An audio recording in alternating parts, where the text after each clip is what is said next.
Hey guys, Furum here, and today I'm going to be testing the Nissan Leaf NISMO in multiplayer in Asphalt 9. So this car had a car hunt recently, and presumably most people managed to 3-star it, and I have maxed it out, so we will see how it does in Bronze League in multiplayer. The reason I'm doing it in Bronze League is because it is in fact the slowest car in the game, with 172 miles per hour top speed with nitro, and that is only when you are in perfect nitro. So if you are in one of the other nitro types, shockwave, single nitro, or the double tap nitro, you're going to be going under 170, even 150 to 160-ish in some cases. So yes, every car in the game is faster than this one, but its biggest strength is its very good acceleration, and it also has very good nitro efficiency, and is just generally at least a fairly agile car. Its drifting is not the most amazing, but I wanted to see, would I be able to beat a lot of these faster D-class cars like the Furai and the Shelby and the Elise, and actually most of the cars that I faced ended up being Elises, which kind of makes sense. It's kind of like the whole Corvette in Gold League thing, where most people in the Rush season tend to gravitate toward cars that are easier to drive even if they are slower. So I wanted to see how I could do in this one. I think I may have mentioned in a previous video or stream or something that I might test this car at stock,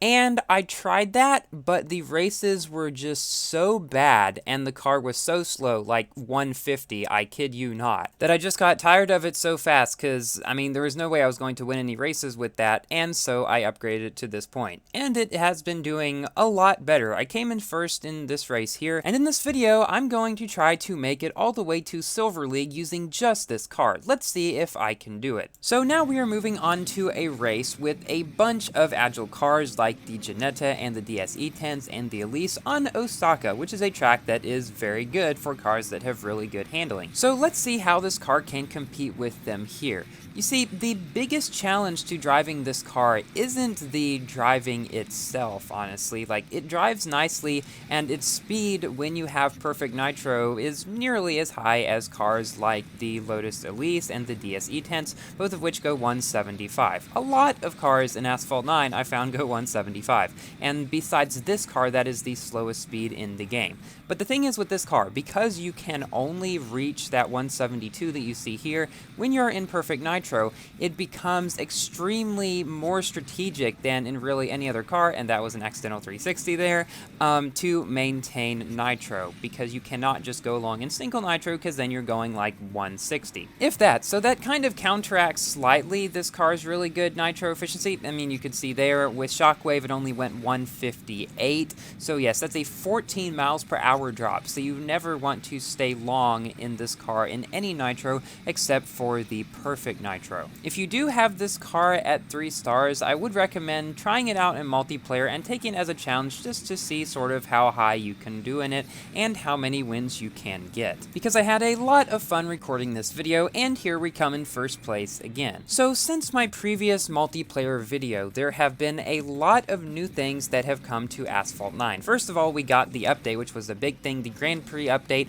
but the first event to come was not the Grand Prix with the Tech Rules 1896, but instead the Lotus Avia special event, which is set up like the Huracan special event or something like that.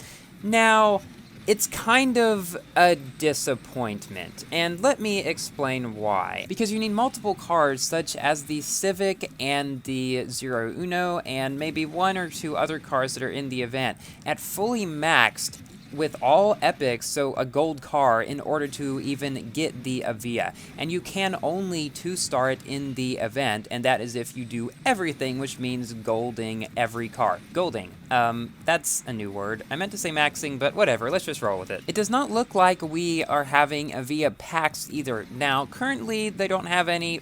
They could do something later in the event where once people get to a certain number of blueprints, they release packs for the car. I know they did that with 2-star ones, maybe the Batista or something else like that. But the thing is, you can only 2-star this car in this event. So if they set it to 2-star again, you will have to fully gold all 6 supporting cars in this event in order to even be able to buy more blueprints for the car. Now, this is just speculation on my part. We don't know about the packs yet. But we do actually have a bit of good news. After hearing first that the Civic would not have a car hunt, now we hear that it will. I certainly hope that's the case, because some people have figured out that it will actually take 16,000 tokens on average to 4-star fully max out the Civic if there is no car hunt. That's just for one car, and there's also ones like the Zero Uno, which most people only 3-starred from the previous event, and the GT12, which I'm assuming not many people actually ended up maxing. It's basically going to be one of those events that hardly anybody is going to be able to get the main car in. And the thing is, it's not even like the Jesco, which was still, in my opinion, the worst event in Asphalt 9 history, but it was the king of the game. So people that did manage to get it at least got something extremely good out of it, even if they couldn't use it a whole lot of different places. But the Avia, it doesn't even look like a real king of Class B. Now, it could be right there with the Huracan, and I think in the hands of very skilled drivers, it could do better than the Huracan on many tracks, but I don't suspect it to be, like, completely a new king. And since the Huracan has actually been made readily available through packs for a long time now, and a lot of people probably have managed to start up quite a lot, perhaps even max it, there's really not much point to even going for the Avia if you can only 2-star it in the event. If you max gold all those other cars, probably spend 20,000 tokens on it just for that.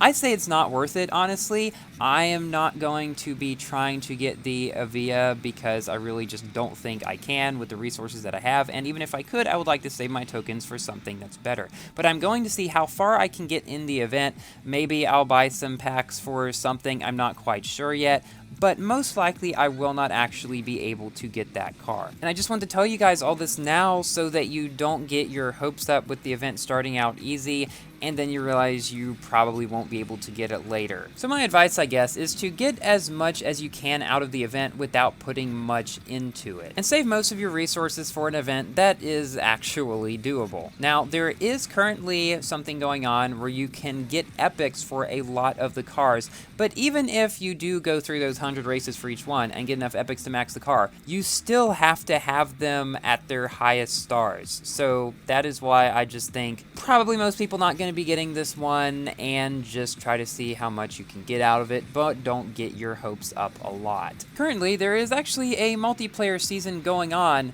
that has all of the cars for the event that's going on right now, the Avia one, inside it. So you can see all of those cars there and see which ones that you have maxed and which ones you don't know that. I have the Elise and the Pininfarina Gold maxed. My Evora Sport is only 1 epic away from being maxed, but my Zero Uno is at 3 stars out of 4, and my Vantage GT12 is at 2 out of 5. And then I don't even have the Civic yet. And I really don't think that even if I really wanted to get this car, with the 17,000 tokens I have now, I really don't think that would be enough in my case. But hey, good luck to everyone both in this event and the next one, and I will be making a video about the Tech Rules event when it comes out. So here we've gotten to 1399 rating after barely beating that Mazda Furai, only 1 rating away from Silver League, and so let's see if we can do it in this final race of the video. So now it is time for my general review about this car. It is the slowest car in the game, but its acceleration and the nitro efficiency are both very good, with its drifting and handling being okay at least. Its good acceleration and nitro efficiency are actually what allow it to do as well as you have seen in this video, because that good acceleration allows it to get ahead of some of the faster cars in the beginning, and that is made even easier because of the whole permanent 10-second at the beginning of the race ghosting thing that Gameloft has seemed to have been doing, which I think is a really good change, and I hope they continue to keep that in all of the seasons. So this car can just go right through them at the beginning of the race, and it's good nitro efficiency if you time it right. A lot of the time, you can stay in perfect nitro efficiency for a lot of the race and hopefully not slow down a whole lot of the time. Now, there are some tracks, such as this one, where you can see where I am struggling a little bit in order to keep the car in perfect nitro, and that is when cars like the Elise are passing me. Because when I'm doing the brake trip to get more nitro, well, I'm going 150 something, and they're going 175. So yeah, they're going a lot faster than me, and it is a very weird feeling to get passed by an Elise. That pretty much never happens otherwise. So although we narrowly lose to this Elise at the end of this race. We beat 2 other ones and a Shelby as well. Thank you all for watching. Please like the video if you have enjoyed, and consider subscribing for more Asphalt and other games content. And here we do reach Silver League. And I will see you in my next video. Goodbye.